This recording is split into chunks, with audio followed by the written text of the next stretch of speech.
साथियों, स्वागत है आप सभी का मेरे शिल्पी अम्बेडकर चैनल में।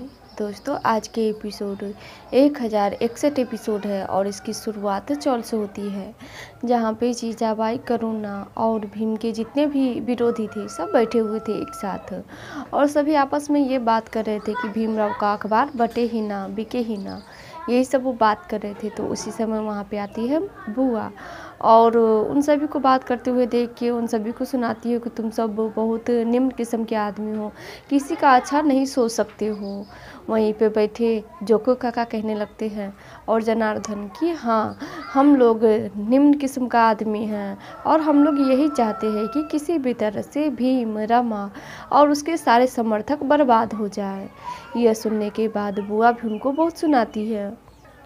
साथ में बुआ उनसे ये भी कहती है कि तुम लोग अभी भीम को जान नहीं पाए हो कि वो चमत्कार करता कैसे है, लेकिन मैं तुम लोगों को इतने दिनों से जान गई हूँ। तुम लोग एकदम नकारात्मक और निकम्मा लोग हो। यह सुनने के बाद जीजाबाई को बहुत बुरा लगता है और कहते हैं कि दीदी, दोबारा से आप मुझे निकम्मा मत कहिएगा। तो बुआ थोड़ा देर रुक के उनसे कहती है कि मुझसे गलती हो गई, तुम तो निकम्मा की सरदार हो। इतना सुनने के बाद जीजाबाई और गुस्सा हो जाती है, लेकिन उसके बावजूद भी सभी वहाँ पे खड़ा थे। वहाँ पे राम जी भी आते हैं और भीम के बारे में ही बताते हैं। वहीं दूसरी तरफ भीमराव जी का अखबार बिक नहीं रहा था, तो यह सोच सोच के सभी परेशान हो रहे थे कि कैसे बिकेगा।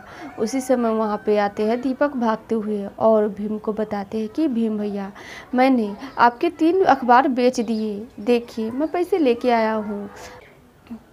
यह सुनने के बाद सब बहुत खुश होते हैं कि चलो किसी भी तरह से अखबार तो बिका। सब पूछते भी है कि दीपक, तुमने कैसे बेच दिया अखबार? दो तो दीपक उस समय चुप थे, बस यही बताते हैं कि मैंने अखबार बेच दिया। और वो सब बहुत खुश थे यह सोच के।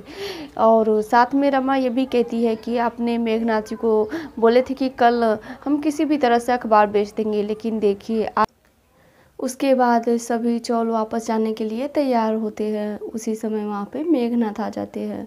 उनके आने के बाद सभी उनको गुस्सा से देख रहे थे कि फिर से मेघनाथ हम लोगों के पास आ गए, पता नहीं अब ये क्या भाषण करने वाले हैं। मेघनाथ आते ही भीम को सुनाने लगते हैं, क्योंकि मेघनाथ को ऐसा लग रहा था कि दीपक ने जो भी झूठ बोला है वो बस भीमराव के कहने की वजह से बोला है, तो सबसे मेन हाथ तो भीमराव का ही है। इसीलिए वो भीमराव जी को बहुत सुनाने लगते हैं। तो भीमराव जी उनसे पूछते भी है कि क्या हुआ मेघनाथ जी, जो आप ऐसी बातें कर रहे हैं। उसके बाद खुद ही मेघनाथ दीपक से पूछते हैं कि दीपक, तुमने बताया नहीं कि तुम किस तरह से अखबार बेचे हो। यह सुनने के बाद सब बहुत हैरान होते हैं कि आखिर क्या बात है जो मेघनाथ ऐसी बात कर रहे हैं। सभी पूछते हैं मेघनाथ से कि क्या हुआ बताइए। तो शोभा काकी कहती है कि नहीं, ये कुछ नहीं बताएंगे, जो बोलेगा वो दीपक ही बोलेगा, क्योंकि मेघनाथ जी कुछ भी बोल सकते हैं, लेकिन मेरा बेटा झूठ नहीं बोलता है, दीपक ही बताएगा कि क्या हुआ है। ये सुनने के बाद दीपक उन सभी को बताते हैं कि मैंने झूठ बोल करके अखबार बेचा है, वो भी मेघनाथ जी के नाम लेकर के, और साथ में मैंने ये भी बताया है कि मैं ऊंची जात का हूँ और मेघनाथ के पास मेरा घर है।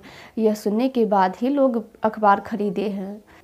यह सुनते ही शोभा काकी को बहुत बुरा लगता है और वो दीपक को कस के थप्पड़ मारती है।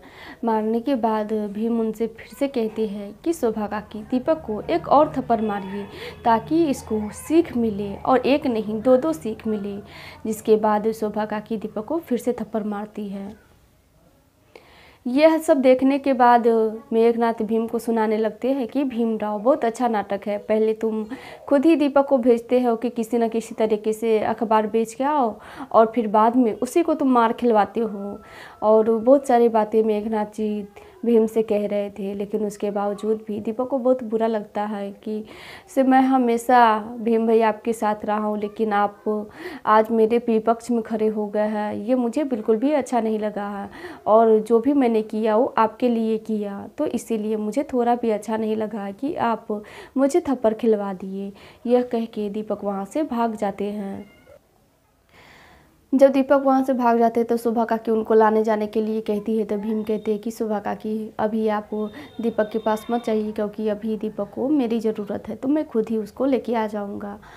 उसी समय वहाँ पे जो मेघनाथ के साथ खड़े आदमी थे, अखबार लिए हुए थे, वो कहते हैं कि भीमराव मुझे पैसे दे दो, मैं तुम्हारा अखबार दे देता हूँ। साथ में मेघनाथ कहते हैं कि भीमराव का अखबार फेंक के वापस करना।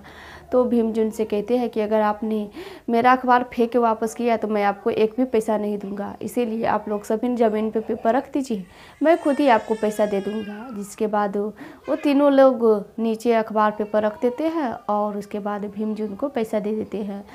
जिसके बाद सभी वहाँ से चले जाते हैं और फिर भीमराव जी दीपक को लाने चले जाते हैं। देखते हैं कि दीपक बहुत गुस्सा में है और वो एक जगह पे बैठे हुए थे जहाँ पे तालाब था। वहाँ पे जाके भीमराव जी दीपक को बहुत समझाते हैं कि दीपक, मैं तुम्हारे लिए कई बार मर सकता हूँ और लेकिन तुम गलत काम मत करना, और सबसे पहले ये बात ध्यान में रखना, अपनी जात कभी मत छुपाना। जो तुमने आज अपनी जात छुपा करके अखबार बेची हो, ऐसे गलती कभी दोबारा मत करना, और इसीलिए मैंने तुम्हें थप्पड़ खिलवाया और ज़्यादा कुछ भी नहीं है। भीमराव जी दीपक को बहुत अच्छे से समझाते हैं, जिसके बाद दीपक उनकी बात मान जाते हैं और फिर सभी चौल में जाते हैं। चौल में जाने के बाद भीम के विरोधी सबको तो जानते ही है, जैसे ही भीम के समर्थक सब चौल में जाते हैं वैसे ही वो लोग अपना नाटक शुरू कर देते हैं और फिर से वहाँ पे बहस होने लगती है। जिसके बाद एपिसोड समाप्त हो जाती है। अब इससे आगे क्या होगा ये हम अगले एपिसोड में बताएंगे। तब तक के लिए जय भीम।